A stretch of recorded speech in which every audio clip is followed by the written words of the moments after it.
नमस्कार साथियों, स्वागत है आप सभी का अंकित इंस्पायर्स इंडिया पर। मैं हूं अंकित अवस्थी। चर्चा आज बांग्लादेश की, क्योंकि बांग्लादेश में कल हुए हैं चुनाव। ये वही चुनाव हैं जिनके लिए इतने लंबे समय से मोहम्मद यूनुस तैयारियां करवा रहे थे। ये वही चुनाव हैं जिन चुनावों के लिए शेख हसीना को बांग्लादेश छोड़ना पड़ा था, क्योंकि शेख हसीना के ऊपर आरोप था कि जब वो पिछली बार खुद चुनाव में 2024 में आई थी तो उन्होंने गलत तरीके से चुनाव जीत लिया था। इसीलिए उनके खिलाफ लगातार प्रोटेस्ट हो रहे थे। बांग्लादेश में फाइनली 2026 में चुनाव होते हैं और इन चुनावों में रिजल्ट भी बाहर आ जाते हैं। रिजल्ट में क्या कुछ हुआ आज के सेशन में आपके सामने जिक्र करेंगे, क्योंकि इस रिजल्ट के मायने असल में डिकोड करने हैं। आप अब तक ये तो जान ही पाए होंगे कि बांग्लादेश में फिलहाल दो बड़ी पार्टियां चुनाव में थी। एक खालिदा जिया के बेटे तारिक रहमान की पार्टी बीएनपी, और दूसरी तरफ उन छात्रों के साथ मिलकर कट्टरपंथी जमात, जो कि बांग्लादेश में अवामी लीग के खिलाफ सड़कों पर थी, जिन्होंने शेख हसीना को सत्ता से हटाया था। असल मायने में जनता ने उनके साथ भी तगड़ा न्याय कर दिया है। मेरे प्यारे साथियों, रिजल्ट पहले ही जान लो। रिजल्ट यह है कि बीएनपी सत्ता में आ गई है, खालिदा जिया की पार्टी सत्ता में है, और जिन छात्रों ने अपराइजिंग की थी, सत्ता परिवर्तन के लिए आंदोलन किए थे, कट्टरपंथियों का साथ दिया था, जमात और एनसीपी, जो कि लगातार बांग्लादेश में सुर्खियों में थी, वो चुनाव हार गई है। क्या यह कहा जाए कि बांग्लादेश ने अपने जेनजी के द्वारा उठे हुए इस मॉब रूपी आंदोलन को नकार दिया है? क्या यह माना जाए कि बांग्लादेश में हुआ परिवर्तन सीधा सीधा मोहम्मद यूनुस के चेहरे पर करारा तमाचा है? या फिर मोहम्मद यूनुस कुछ ऐसा खेल गए जिससे जमात को भी किनारा कर दिया और अपना भी जगह बना गए? आज के सेशन में विस्तार पूर्वक चर्चा होगी, क्योंकि बांग्लादेश के इलेक्शन में दो प्रकार के वोट डले हैं, एक व्हाइट पेपर पर और एक पिंक पेपर पर। व्हाइट पेपर और पिंक पेपर से फैसला होना है इनका। व्हाइट और पिंक क्यों? क्योंकि एक से सत्ता किसकी होगी यह डिसाइड होगा, और एक से संविधान बदलना डिसाइड होगा, जिसके लिए रेफरेंडम किया गया है। पार्टियों ने जिन जिन उम्मीदवारों को उतारा था उनके बारे में एक एक के बारे में विस्तार से बताएंगे। फिलहाल के लिए बड़ी खबर है कि बीएनपी ने, यानी बांग्लादेश की नेशनलिस्ट पार्टी ने, खालिदा जिया के बेटी की जो पार्टी है, तारिक रहमान जिसके लीडर हैं, वो चुनाव जीत चुके हैं। ये आपके सामने फिलहाल के लिए हेडलाइंस चल रही हैं। जमात को हार का सामना करना पड़ा है, वही जमात जिनके चलते शेख हसीना को देश छोड़ना पड़ा था, वही जमात जिसके साथ स्टूडेंट्स ने मिलकर के शेख हसीना के खिलाफ प्रोटेस्ट किया था। बेहद शर्मिंदगी भरी स्थिति उन छात्रों की रही जिन छात्रों ने बांग्लादेश की पूरी दुनिया में बेइज्जती कराई और 30 सीटों पर चुनाव लड़ने उतरे। 300 में से 30 सीट पर उतरने का साहस करने वाले वो राष्ट्र विरोधी तत्व मात्र 6 सीट जीत पाए हैं। अब आप इससे अंदाजा लगा लीजिए कि 300 सीट के बांग्लादेशी इलेक्शन में 6 सीट जीत करके अपने आप को बांग्लादेश का प्रतिनिधि बताने वाले इतनी माइनॉरिटी में बैठे हुए गुंडे अगर बांग्लादेश को विश्व में रिप्रेजेंट कर रहे थे, तो यह बांग्लादेश का कितना बड़ा दुर्भाग्य है। जिन्होंने शेख हसीना को उठाकर फेंक दिया, जिन्होंने शेख हसीना को बांग्लादेश में टिकने नहीं दिया, वो ये बताने वाले लोग कि बांग्लादेश अब नया हो गया है, वो लोग जो अमेरिका की शह पर मोहम्मद यूनुस के साथ मिलकर बांग्लादेश के भविष्य का फैसला कर रहे थे, आज उनको जनता ने पटखनी दे दी है। तो क्या जनता अवामी लीग के लिए कुछ की? जी हां, आज बांग्लादेश के इलेक्शंस में जो परिणाम आए हैं उनमें भले ही खालिदा जिया की पार्टी जीती हो, लेकिन वोट प्रतिशत 60 रहा है। अवामी लीग इसे अपने पक्ष में मानती है। उनका मानना है कि बहुत से लोग जो शेख हसीना के पक्ष में थे, उन्होंने वोटिंग में भाग नहीं ली, या फिर वोट में भाग लिया तो उन्होंने बीएनपी को चुना। 10% तक शेख हसीना के वोट बीएनपी के पक्ष में गए और उन छात्रों को और उन जमात को नकारने का काम किया। Bangladesh nationalist party landslide victory करती है। 300 सीट वाले 300 सीट वाली जो संसदीय व्यवस्था बांग्लादेश में है, यहां 150 सीटें, 299 पर वोट था, 150 सीटों के साथ बहुमत था। यहां पर 208 से ज्यादा सीटें जीत करके फिलहाल बीएनपी आगे चल रही है। मोहम्मद यूनुस, जिन्होंने लगातार भारत विरोधी नैरेटिव गढ़ा था, बांग्लादेश को बिल्कुल पाकिस्तान के नजदीक ले जाकर बिठा दिया था। जमात जो कि लगातार प्रतिबंधित थी शेख हसीना के काल में, वो जमात जो कि बांग्लादेश के विभाजन को गलत ठहराती थी, वो जमात जो पाकिस्तान के पक्ष में लगातार बांग्लादेश में मोहम्मद यूनुस से फैसले करा रही थी, उस जमात को हार मिली है। यह हार अपने आप में पाकिस्तान के मुंह पर भी करारा तमाचा है। बांग्लादेशियों के मन में पाकिस्तान के प्रति नफरत का इशारा है। बीएनपी ने 299 सीटों में से 209 सीटें जीत ली हैं, जो कि 150 के बहुमत के आंकड़े से अधिक है। देश में करीब 20 साल बाद बीएनपी की सरकार बन रही है। इंटरेस्टिंग होगा, 35 साल बाद बांग्लादेश के अंदर एक पुरुष प्रधानमंत्री होगा। इंटरेस्टिंग होगा कि 20 साल बाद बीएनपी सत्ता में होगी। लगातार 35 सालों से बेगमों का शासन चल रहा था, खालिदा जिया और शेख हसीना। शेख हसीना इस बार चुनाव में नहीं थी, क्योंकि इन्हीं छात्रों के आंदोलन ने शेख हसीना को बांग्लादेश छोड़ने पर विवश कर दिया था। शेख हसीना की सत्ता हटती है और इनके चेहरे पर मुस्कान आती है, क्योंकि इन्हें अमेरिका का प्यार मिला था। मोहम्मद यूनुस ने पूरी उस अपराइजिंग में अमेरिकी तरफ से थोपे गए व्यक्ति की तरफ से, नोबेल पुरस्कार विजेता की तरह से बांग्लादेश को लीड करना शुरू किया था। बांग्लादेश में आवामी लीग, जो कि शेख हसीना की पार्टी है, वो इस बार चुनाव में भले ही ना हो, लेकिन लगातार 2008 से लेकर 24 तक बांग्लादेश का नेतृत्व करती रही है। और बांग्लादेश नेशनलिस्ट पार्टी 77 से 82 तक, 91 से 96 तक और 1 से लेकर 6 तक लगातार पार्टी में रही है, सत्ता में रही है। और उन्हीं सत्ता में शेख हसीना और खालिदा जिया टर्म अपने बदलते रही।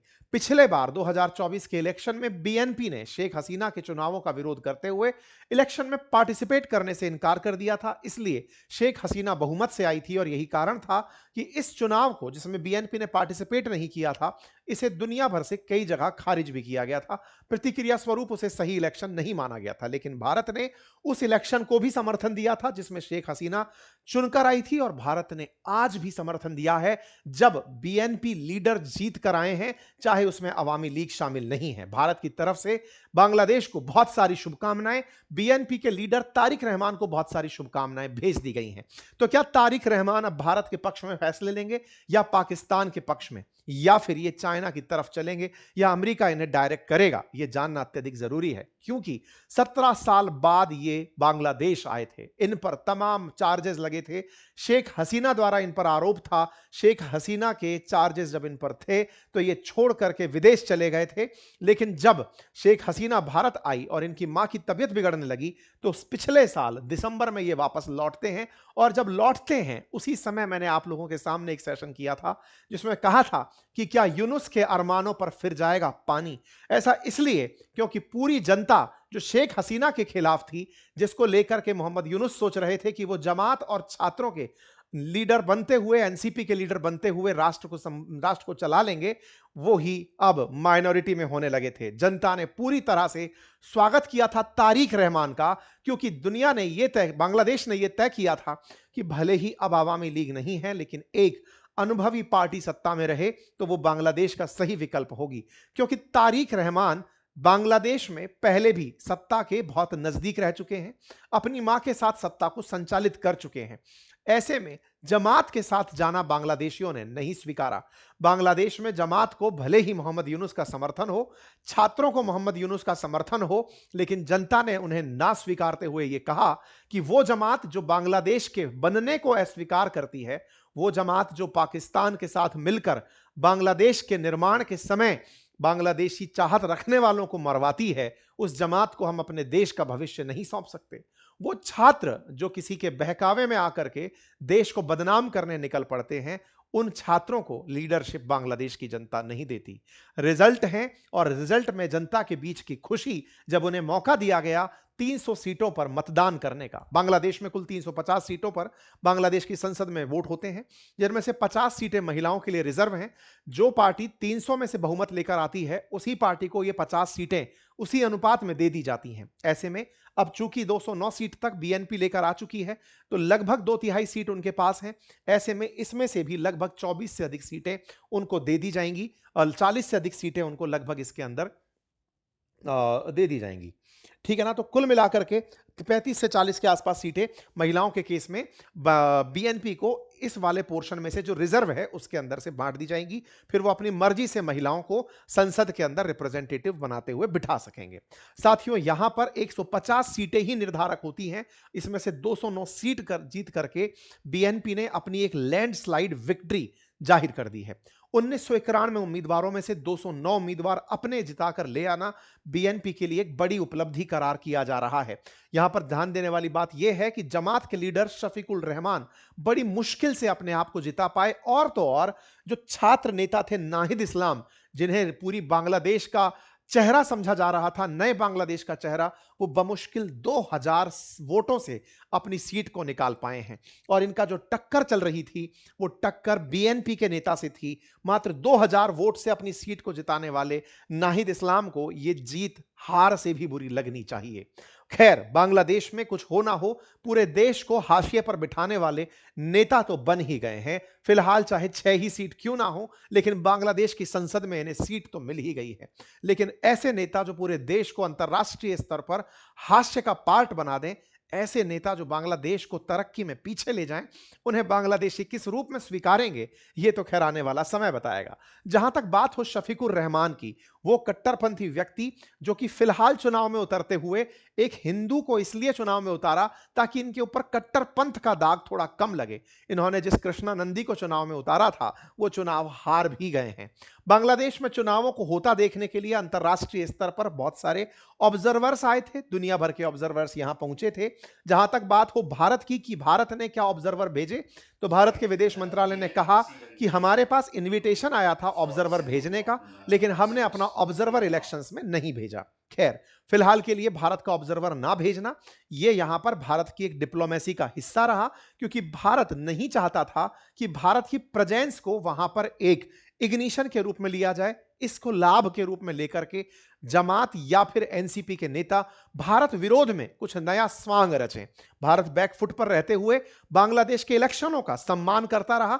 और तो और सबसे इंटरेस्टिंग बात यह रही कि पहले तारिक रहमान का वेलकम, खालिदा जिया के मरने पर भेजी गई सांत्वनाएं, और इलेक्शन जीतते ही भारत के तमाम राजनीतिक दलों के द्वारा और भारत के प्रधानमंत्री के द्वारा तारिक रहमान को भेजे गए प्रशंसा पत्र ये दर्शाते हैं कि भारत बीएनपी के साथ भी अब आगे चलने को तैयार है, क्योंकि बांग्लादेश पहले भी बीएनपी के द्वारा लीड किया जा चुका है।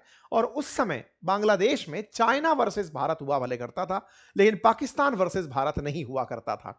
यदि जमात जीतती तो भारत के लिए बांग्लादेश में पाकिस्तान से एक बड़ा ही तनाव पैदा होता। लेकिन फिलहाल के लिए अगर बीएनपी है तो वो चाइना से भले ही नजदीकी रखे, वो भारत और चाइना के बीच में विकल्प चुनती आई है, ना कि पाकिस्तान और भारत के बीच में। यह अपने आप में बड़ी बात है। लेकिन इस बुलबुले की अगर बात करें तो ये महाशय इस बात पर खुश थे कि बांग्लादेश का जन्मदिन है, क्योंकि बांग्लादेश की जनता रेफरेंडम कराने जा रही है। महाशय बोले, किस बात का रेफरेंडम?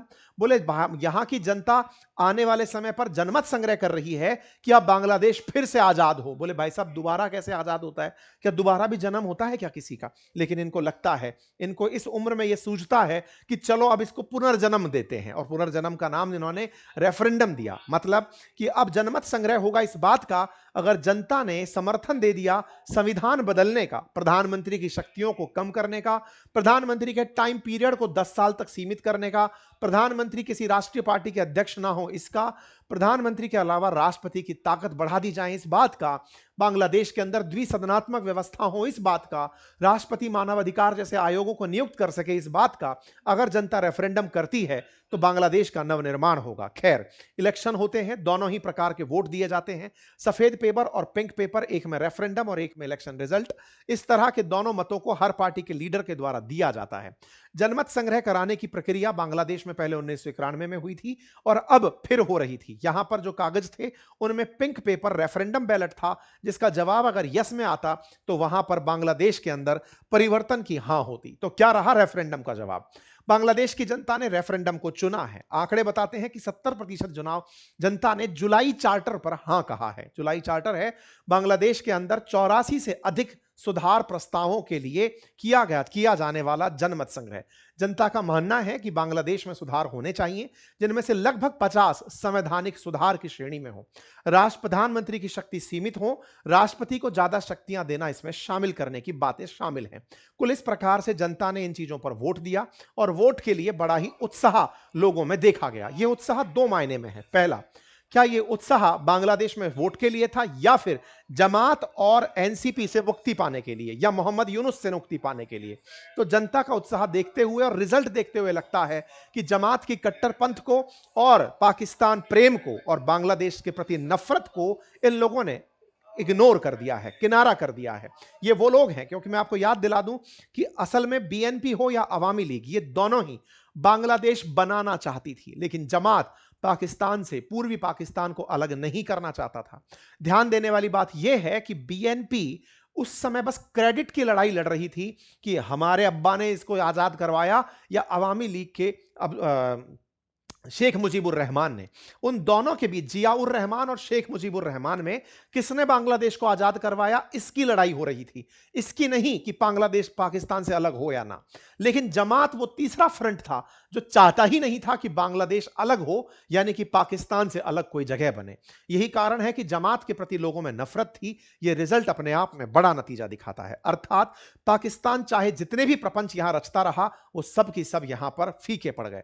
शेख हसीना की जो कॉन्स्टिट्यूएंसी थी, वहां पर वोट प्रतिशत कम रहा और लोगों ने अपनी तरफ से गुस्सा जाहिर करते हुए जिस बैलेट पेपर पर वो बोट का निशान नहीं था, असल में शेख हसीना का चुनाव चिन्ह है नाव, बोट, जिसका निशान नहीं था, वहां लोगों ने नो वोट और नो बोट लिख दिया कि अगर वोट नहीं तो हम वोट नहीं देंगे, और खुद से इलेक्शन के उस पेपर पर ही इन लोगों ने अपना चुनाव चिन्ह बनाकर साइन मार दिया। खैर, यहां पर कुछ ऐसी बातें भी निकल कर आई जिससे पता चला कि बांग्लादेश में बड़ी संख्या में वोटों में धांधली हुई है। वोटों की धांधली और खाली पड़े मत स्टेशन सुर्खियों में हैं। बहुत सारे ऐसी फुटेज आ रही हैं जहां पर बड़ी संख्या में लोगों ने मतदाता केंद्रों का बहिष्कार किया। अवामी लीग इन्हें साझा करते हुए कह रही है कि जहां कई जगह तो ऐसा हुआ जहां वोट देने गए वहां पर पहले ही वोट डल चुका था या किसी का नाम कट चुका था। अवामी लीग लगातार बता रही है कि इन वोटों में भी रिगिंग हुई है, वोटों को पूरी तरह से बदल दिया गया है। इस तरह की घटनाएं हुई हैं। कई जगह बीएनपी और जमात के लीडर्स में लड़ाई के दृश्य भी निकल कर आए, यानी कि ये दोनों एक दूसरे से झगड़ते हुए दिखे। एक वीडियो जिसमें कि जमात के द्वारा वोटों में फर्जी वोट करते हुए तस्वीरें डाली गई कि साहब यहां पर इस तरह से फर्जी वोट डाले जा रहे हैं स्टांप लगा लगाकर। और भी ऐसी घटनाएं हुई जब 11 बजे तक लगभग 15% वोटिंग बताई गई और 12 बजते ही 33% वोटिंग का जैसे ही आंकड़ा आया तो अवामी लीग ने कहा कि इससे बड़ी और क्या चीज दिखाई जा सकती है। यह बात शेख हसीना ने अपने पत्र 12 फरवरी में जारी करते हुए लोगों का धन्यवाद देते हुए, भारत से जारी करते हुए कहा कि आप सभी लोगों ने जो वोट दिया ये राष्ट्र निर्माण के लिए तो नहीं लग रहा। भाई उन्होंने अपनी प्रतिक्रिया इसमें दे दी। खैर, कुल मिलाकर दुनिया भर की मीडिया इन वोटिंग को देखने आई थी। अपनी तरफ से रिपोर्ट करती है कि लगभग 60.69% इलेक्शन टर्नआउट रहा, लेकिन बांग्लादेश की सरकार ने 59.44% वोटर टर्नआउट बताया। कहा गया कि पिछली बार से यह 17% ज्यादा है, क्योंकि पिछली बार शेख हसीना के टाइम पर बीएनपी ने वोट देने से मना कर दिया था, पार्टी बनने से मना कर दिया था, इसलिए पिछली बार वोटिंग परसेंटेज कम रहा। कुल मिलाकर यहां पर मतपत्रों का गणना होती है, रेफरेंडम और चुनाव के दोनों वोट निकाले जाते हैं। मतगणना होने के बाद रिजल्ट बाहर आते हैं। रिजल्ट में फिलहाल बीएनपी 212 सीटों पर बढ़त बनाए दिख रही है, जमात 70 पर और बाकी इर्द गिर्द डले हुए हैं। आपको बता दूं कि जमात और एनसीपी मिलकर चुनाव लड़ रहे थे और ऐसे में एनसीपी यानी कि उन छात्रों का जो समूह है जिससे प्रति लोगों के मन में यह भाव था कि इन छात्र नई संसद बनाएंगे, ये जो छात्रों की राजनीति है, याद रखने वाली बात यह है कि इस पूरी घटना से छात्र राजनीति का खात्मा नहीं हो रहा, लेकिन उस मुद्दे का खात्मा हो रहा है जो बांग्लादेश से उठकर दुनिया में जा रहा था कि छात्रों ने सत्ता पलट दी और सत्ता पलट करके अब वो शासन करेंगे। उनमें नई समझ आ गई है। बांग्लादेश ने उन्हें सिरे से खारिज किया। मात्र 6 सीट ये लोग जिता पाए हैं। बांग्लादेश के अगर पुराने चुनावों को भी अगर देखें तो यहां जो भी पार्टी आती है वो बहुमत में आती है और बहुमत में इस बार बीएनपी है और तारिक रहमान इस बार लीडर बनकर आ रहे हैं। देखने वाली बात यह होगी कि तारिक रहमान अब कौन सा पद लेंगे, प्रधानमंत्री का या राष्ट्रपति का। ऐसा क्यों? क्योंकि प्रधानमंत्री का जो पद है वो अब अपनी पावर को शेयर करेगा राष्ट्रपति के साथ। कुछ ताकत राष्ट्रपति के पास भी चली जाएंगी। मोहम्मद यूनुस का क्या होगा? तो मोहम्मद यूनुस के बारे में सोचा जा रहा है कि वो अपने आप को राष्ट्रपति पद के लिए उम्मीदवार बना सकते हैं, क्योंकि वो कहीं ना कहीं बीएनपी से इस तरह की सांठगांठ में होंगे या अमेरिका के सीआईए से इस सांठगांठ में होंगे, इसीलिए वो रेफरेंडम पर अड़े रहे। हालांकि बीएनपी कई मामलों में उस रेफरेंडम के समर्थन में नहीं थी, लेकिन चुनाव कराने थे और नए बांग्लादेश के नाम पर अगर वो सब हो रहा था तो बीएनपी ने उसे हां किया। खैर, मजेदार तब रहा जब नाहिद इस्लाम 2000 वोट से तो जीते, लेकिन एनसीपी के नेता चुनाव होने के बाद फिर से मीडिया कॉन्फ्रेंस में आकर कहने लगते हैं कि भाई साहब रिजल्ट्स में टेम्परिंग हो गई है। सोचिए जरा, 18 महीने से बांग्लादेश को बेवकूफ बनाने वाले ये लोग आज फिर से आकर मीडिया के सामने शर्म जाहिर नहीं कर पा रहे हैं। सोचिए, ये लोग आज भी कहते हुए दिख रहे हैं कि वोट में टेम्परिंग हुई। तुम 18 महीने से बांग्लादेश ही तो बदल रहे थे, बदलते बांग्लादेश में तुम वोटिंग टेम्परिंग नहीं रोक पाए, तुम ऐसी व्यवस्था मोहम्मद यूनुस के केंद्र में नहीं बना पाए। और हां जमातियों, ये जमात के लीडर हैं, ये बाहर निकल कर आते हैं कि रिजल्ट से हम सेटिस्फाइड नहीं हैं, बहुत सारी इंटीग्रिटी को लेकर के हमारे मन में सवाल है, चुनाव में धांधली हुई है। शर्म करके डूब जाना चाहिए ऐसे लोगों को। ये वो लोग हैं जो बांग्लादेश को ये राह दिखाने निकले थे कि बांग्लादेश अब नया बनेगा। शेख मुजीबुर रहमान की तस्वीरों को तोड़ा गया, मूर्तियों को खंडित किया गया, इनकी बांग्लादेश की अस्मिता, इवन बांग्लादेश के निर्माण में उठे हुए उन सभी बुनियादी इमारतों को छन्न भन्न कर दिया। ये लोग आज फिर से इंटीग्रिटी पर सवाल उठा करके आ गए हैं। कई बार कहते हैं कि लोगों को विरोध करने का इतना आदत हो जाता है कि वो विरोध ही करना सीख पाते हैं, नेतृत्व करना नहीं। वही इन लोगों के साथ हो रहा है। विरोध करते करते आज भी विरोध यही रह गए, हार नहीं पचा पाए। खैर, फिलहाल के लिए तारिक रहमान एक मजबूत नेता के रूप में बाहर निकल कर आते हैं। बीएनपी अपनी तरफ से बोलती है कि हम सरकार बनाने जा रहे हैं। पहली 1988 में पहले कोई पुरुष प्रधानमंत्री हुआ था जफर अहमद के नाम से। अब 35 साल बाद कोई पुरुष प्रधानमंत्री बनता हुआ दिख रहा है तारिक रहमान के रूप में, और भारत के प्रधानमंत्री के द्वारा उन्हें कांग्रेचुलेट किया गया है। इस मामले को गहराई से समझिएगा। भारत ने बीएनपी के चुनाव को मान लिया है। भारत ने बांग्लादेश में हुए इलेक्शन में बीएनपी को लीडर मान लिया है। अर्थात समझिए कि भारत अवामी लीग के बिना हुए चुनाव को भी खुशी से स्वीकार लिया है। ऐसे में बांग्लादेश में तारिक रहमान को इंडिया इन बांग्लादेश द्वारा भी कांग्रेचुलेट किया गया। इतना ही नहीं, हमारे जो सीमावर्ती राज्य हैं, ममता बनर्जी, उन्होंने भी बांग्लादेश को बहुत सारी शुभकामनाएं भेजी। मल्लिकार्जुन खड़गे जी ने कांग्रेस की तरफ से उन्हें बहुत सारी शुभकामनाएं भेजी। पाकिस्तान से भी शुभकामनाएं आई, लेकिन उनका अब क्या मीनिंग है वो आप लोग समझ ही गए होंगे। अमेरिका की संभावनाओं को अभी भी आप इग्नोर नहीं कर सकते, क्योंकि मोहम्मद यूनुस अपनी तरफ से राष्ट्रपति की सांठगांठ में सीआईए की मदद से तारिक रहमान के साथ लगे हुए हो सकते हैं। फिलहाल के लिए चाइना की तरफ से भी बीएनपी को कांग्रेचुलेट आ चुका है। फिलहाल भारत को अपनी तरफ से अपने पड़ोस में कट्टरपंथियों की भीड़ कम होती दिख रही है, क्योंकि कहीं ना कहीं बीएनपी अपने आप को भारत के साथ रिश्ते दोबारा से बहाल करने के रूप में पेश की है। मतलब इनका पूरी तरह से पत्ता साफ हो चुका है, और इन्हें अपने साथ में जो ये हरकतें इन्होंने की थी पाकिस्तान प्रेम की और भारत विरोध की, ये इन्हें महंगी पड़ी और यही इनके साथ सबसे बड़ी दिक्कत बनकर आई। बात करें बांग्लादेश के संविधान में बड़े परिवर्तन की, तो देखना होगा रेफरेंडम 270 दिनों में करवाकर नतीजे लाना है। नया संविधान सभा की तरह वर्तमान संसद को काम करना है। 2 सदनात्मक व्यवस्था लेकर आनी है। क्या बीएनपी उन सारे रेफरेंडम से प्राप्त नतीजों को मानती है, यह बीएनपी पर निर्भर करेगा। विदेशी मीडिया लगातार इसको कवर कर रही है। तारिक रहमान को बीएनपी की जीत पर बधाई दी जा रही है। मीडिया में तारिक रहमान अपने आप में एक बड़ी खबर फिलहाल बनकर दुनिया के सामने आ चुके हैं। कुल मिलाकर के बांग्लादेश में अब क्या होगा, इसको अगर एक लाइन में बताऊं तो बीएनपी लीडर तारिक रहमान ने टाइम मैगजीन को दिए अपने इंटरव्यू में कहा कि मेरे 4 बड़े मुद्दे हैं। पहला, देश को हील करना है, बहुत नुकसान हो चुका है। दूसरा, मैं इकोनॉमी को ठीक करूंगा, और साथ में इंडिया के साथ और यूएस के साथ अपने रिश्तों को सुधारूंगा, और साथ ही साथ जो ये अपराइजिंग इस्लामिस्ट हो रही है इसको मैं पूरी तरह मैनेज करूंगा। ये जो लगातार कट्टरपंथ बढ़ रहा है इसको मैं खत्म करूंगा। कुल मिलाकर तारिक रहमान, भारत में अगर पूछा जाए कि 2 बुरे लोग चुनने थे उनमें से कौन बेहतर, तो भारत ने बीएनपी को अपनी तरफ से स्वीकार लिया है। हमारे लिए कट्टरपंथ बुरा होता, अब भारत बीएनपी के साथ अपने पुराने अनुभव इस्तेमाल करेगी और उनके साथ आगे बढ़ेगी।